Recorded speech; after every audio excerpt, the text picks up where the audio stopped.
Hello friend, स्वागत है आपका आपके अपने लीगल चैनल में। मैं हूं एडवोकेट सनी शर्मा।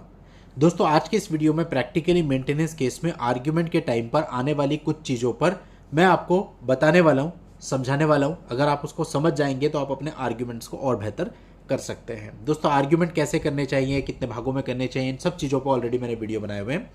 आज का ये वीडियो बिल्कुल डिफरेंट पर्सपेक्टिव से बना रहा हूँ।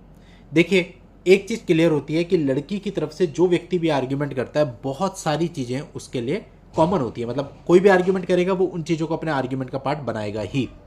तो उनका आपको कैसे जवाब देना है वो आपको इस वीडियो में मैं बताने वाला हूँ। और अगर आप जवाब देते हैं, आप बहुत अच्छे से खुद को डिफेंड कर पाएंगे। जब मेंटेनेंस पे आर्ग्यूमेंट होता है तो जो पत्नी का वकील होता है उसका ये कहना होता है कि भाई पत्नी होना तो स्वीकार है, कि पत्नी तो है, ये तो स्वीकार है। सेकेंडली, इसने कभी वापस लाने की कोशिश नहीं करी, या फिर जिन मामलों में सेक्शन 9 पति ने फाइल नहीं किया होता तो बोलता है कि अगर ये वापस लाना चाहता तो सेक्शन 9 फाइल करता। अब इस आर्ग्यूमेंट को आप या आपके वकील साहब नोट कर रहे हैं और आपको इसका जवाब देना है। अब जब आपकी बारी आती है उनके आर्ग्यूमेंट के बाद, तो आप इसमें बोलेंगे कि साहब ऐसा है, वापस लेने की मैंने भरपूर कोशिश करी, मैं इनके घर भी गया, इन्होंने मुझे अपमानित करके निकाल दिया, जो जनरली होता है, आने से वापस मना कर दिया। अब मैं क्या कर सकता था, मैं वापस अकेले आ गया हताश होकर के। रही सेक्शन 9 की बात, तो हुजूर अलग तो ये रह रही है, अगर इसको आना है तो इसका घर है, कभी भी आ सकती है। और रही बात सेक्शन 9 की, तो सेक्शन 9 की जिम्मेदारी केवल मेरी नहीं है। अगर इनको वापस आना था तो ये सेक्शन 9 फाइल करती, ना कि 498 डीवी और 125। तो सेक्शन 9 का ऑप्शन तो इनके लिए भी था, इन्होंने क्यों नहीं चूज किया? तो इस प्रकार से आप उनके इस आर्ग्यूमेंट को यहीं के यहीं दबा सकते हो। लड़की पक्ष से हमेशा ये आर्ग्यूमेंट आएंगे कि भाई इसकी इतनी तो सैलरी है, 10 चीज़ें और बता देते हैं सामने से, ये भी करता है, इसको रेंट की भी इनकम आती है, इसका फला बिजनेस भी चल रहा है, और जो तो 2.5 लाख रुपए 3 लाख रुपए महीना कमाता है। और वास्तविकता ये होती है कि 50,000 रुपये उसकी जो सैलरी होती है वही उसकी अर्निंग होती है, उसके अलावा कुछ होता ही नहीं। अब इसके जवाब में आपको ये कहना है कि साहब ये जो भी कहानी बता रहे हैं कि इसका ये बिजनेस है, इसकी ये रेंट है, इससे संबंधित क्या इन्होंने कोई भी साक्ष्य पत्रावली पर दाखिल किया है? नहीं किया है। और सत्यता भी ये है कि मेरी सैलरी के अलावा अन्य कोई इनकम नहीं है। तो दोस्तों, चाहे वो आपकी इनकम 5 लाख बता रहे हैं महीने की, चाहे 10 लाख बता रहे हैं, वो कहीं पे स्टैंड नहीं करेगी। केवल जो आपकी रिकॉर्डेड इनकम है, जो आपने अपनी सैलरी स्लिप दी है, उसी के आधार पर मेंटेनेंस बंधेगा। इसके अलावा दोस्तों, वो हमेशा वाद पत्र को पढ़ेगा, जो उनका वकील होगा वाद पत्र को पढ़ेगा, पढ़ करके बताएगा कि आपने कौन कौन सी क्रूरता लड़की के साथ करी, उसे मारा पीटी भी करी, उसके साथ गाली गलौज भी करी, उससे दहेज भी मांगा, और तमाम प्रकार की प्रताड़नाएं जो उन्होंने अपनी कहानी लिखी होती है वो सारी पढ़ करके सुनाएगा। अब आपको इसके जवाब में बहुत सिंपल सा कोर्ट को बताना है कि साहब ये जो पढ़ रहे हैं तो अपने ही वाद पत्र में से पढ़ रहे हैं, और वाद पत्र तो इनके हाथ में था, जो चाहे वो लिख ले। बात है कि जो इन्होंने वाद पत्र पर लिखा, क्या उन चीज़ों को इन्होंने अपने केस में साबित भी करा है या नहीं। तो अगर इन्होंने लिखा है कि मैंने मारपीट करी, गाली गलौज करी, तो उस गाली गलौज की कोई रिकॉर्डिंग लगाई है?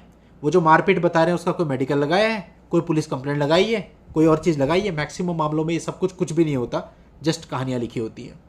तो दोस्तों, उनकी वो बात कहीं पे भी खड़ी नहीं होती। आपको सिंपल कंक्लूड करना है इसे कि जो इन्होंने केस फाइल किया उसमें जो आरोप लगाए, हमारा ये कहना है उसे सिद्ध नहीं कर पाए, क्योंकि उनको सिद्ध करने के लिए इन्होंने कोई भी साक्ष्य पत्रावली पर नहीं दिया है। और दोस्तों, उन मामलों में जहाँ पे कहानी झूठी होती है, वो अपनी तरफ से अपने मम्मी पापा को, भाई बहनों को विटनेस बनाते हैं, और जब उनकी क्रॉस एग्जामिनेशन होती है तो डेफिनेटली 100% उसमें इतना ज़्यादा कॉन्ट्राडिक्शन होता है कि आप उनमें से कुछ कॉन्ट्राडिक्शंस को पकड़ के कोर्ट में छोटा सा आर्ग्यूमेंट रख सकते हैं। जनाब, एक आदमी कह रहा है, जैसे एक मेरा ही मामला था, उसमें एक गवाह कह रहा था कि भाई वो हमारे घर आया था वापस लेने, एक गवाह कह रहा था वो तो कभी आया ही नहीं।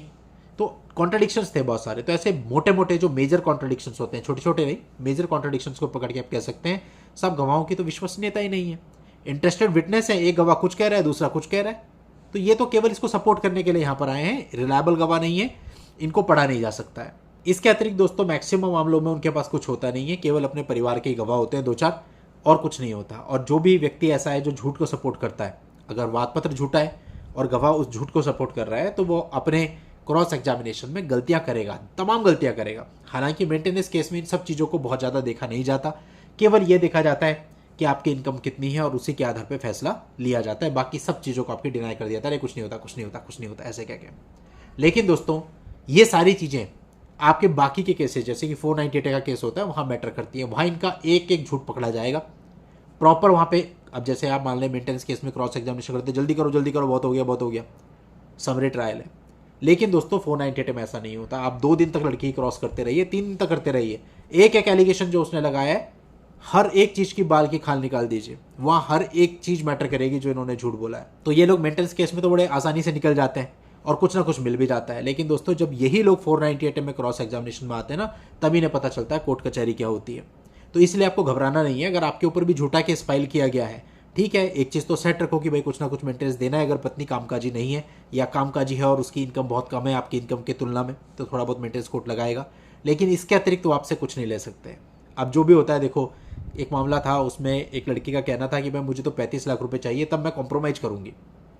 अब जब बात आई कोर्ट की, हमने कहा नहीं देंगे। कोर्ट ने मेंटेनेंस फिक्स किया 10,000 रुपये महीना। अब आप सोचो 10,000 रुपये महीने के हिसाब से 35 लाख रुपए लेने में उसे 35 साल लग जाएंगे, और उसमें भी कौन सा मिल ही जाएंगे। तो अब आप सोचो, तो किस बात के 35 लाख, आप ले लो कोर्ट से 35 साल में 35 लाख रुपए। बात समझ में आ रही है। और यही लोग जब मेंटेनेंस केस खत्म हो जाएगा, 498 में आएंगे दोस्तों, वहाँ इनका बुरा हाल हो जाता है। समझ के चलिए, क्योंकि झूठा केस है। हाँ, वो बात अलग है कि भाई कोई सही कंप्लेंट किसी ने कराई है, उसके साथ एक्चुअल में गलत हुआ है, तो उसके पास प्रूफ भी होंगे और बहुत आसानी से वो उसको सस्टेन भी कर पाएंगे। लेकिन जहाँ कहानियाँ गढ़ी गई हैं वहाँ सस्टेन नहीं कर पाएंगे, वहाँ लोग पछताएंगे। इतना सब कुछ फैला के कुछ नहीं मिलता। लास्ट में इनको वही 5-10 हज़ार रुपये मेंटेनेंस कोर्ट से मिलता है, इसके अलावा कुछ नहीं। लाखों के सपने धरे के धरे रह जाते हैं। बात होती है आपके पेशेंस की, आपको पेशेंस रखनी है। अगर आप डर गए, घबरा गए, घुटने टेक दिए, तो लाखों रुपए देने पड़ेंगे। तो इस प्रकार से आप मेंटेनेंस केस में जो मैंने आपको बताया, उनके क्वेश्चंस का, उन क्वेश्चंस का जो सामान्यतः होते हैं, जवाब दे करके अपना डिफेंस मजबूत कर सकते हैं। चलिए दोस्तों, आज के इस वीडियो में इतना ही। नेक्स्ट वीडियो में नई जानकारी के साथ मैं आपसे फिर मिलता हूं। तब तक के लिए good bye and thank you for watching. Take care.